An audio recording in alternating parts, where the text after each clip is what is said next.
everyone. My name is Debbie Cabrales. My pronouns are she, hers, ella, and I am the Executive Director of Centro de Servicios para Campesinos. I want to start by telling you about someone named Cipriano Ferrer. Cipriano was from Delano, California. He dedicated his life to serving his community. He worked as an organizer for the United Farm Workers Union before coming to Oregon, where he co-founded the Immigration Law Project, now known as Centro de Servicios para Campesinos, and then became the founder and first president of our sister organization, PECU. People who knew Cipriano often said that he gave his blood, sweat, and tears to the movement. He fought for farm workers, immigrant families, and communities who too often were left unheard. In 1995, Cipriano Ferrer passed away in his sleep from a heart attack. He was only 46 years old. Now, the point of this story isn't to say that if you work too hard, you'll die young.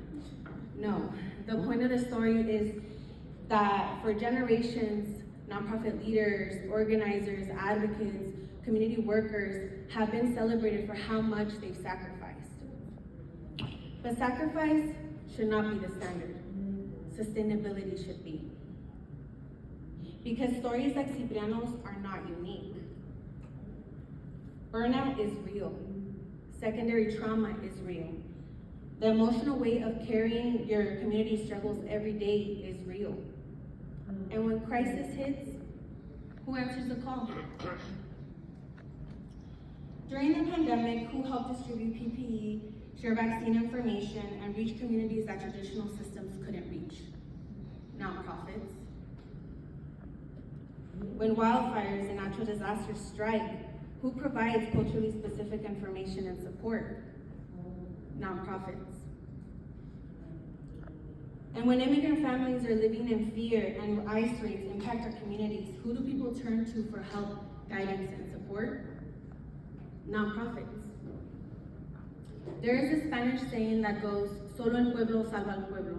Only the people save the people. And that is because nonprofits don't leave when things get hard. We stay. We stay because we are part of the communities we serve. We answer the call because our families, our neighbors, our communities are depending of it. They depend on us. But here's the question. Who takes care of those answering the call? Too often, nonprofit staff are expected to keep on giving, keep on serving, keep on showing up no matter how exhausted we are. We're expected to pour from an empty cup, and eventually, an empty cup has nothing left to give. That is why we need to change the conversation about nonprofit funding and nonprofit leadership. Supporting staff is not a luxury. It's not an extra. It is not something we do if there's money left over. It is essential to the mission.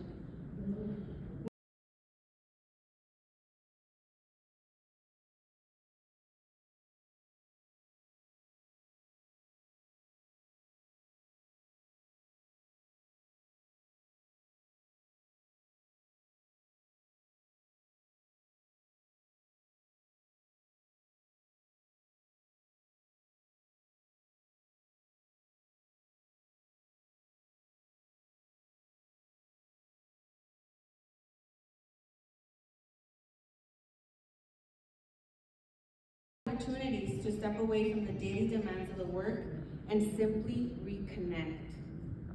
And yes, we've actually relaxed. Because let me ask you this. How many of you have attended a retreat that really wasn't a retreat? How many of you? Perfect. A retreat where you simply packed up your laptop, drove somewhere else, and just did more work. That's not restoration. That's relocation. If we want resilient organizations, we need to create real opportunities for people to recharge. We need executive directors, managers, board members, donors, and philanthropies to recognize that caring for staff is not separate from community impact. It is community impact. Because healthy staff stay longer, Healthy staff build stronger relationships. Healthy staff serve communities effectively.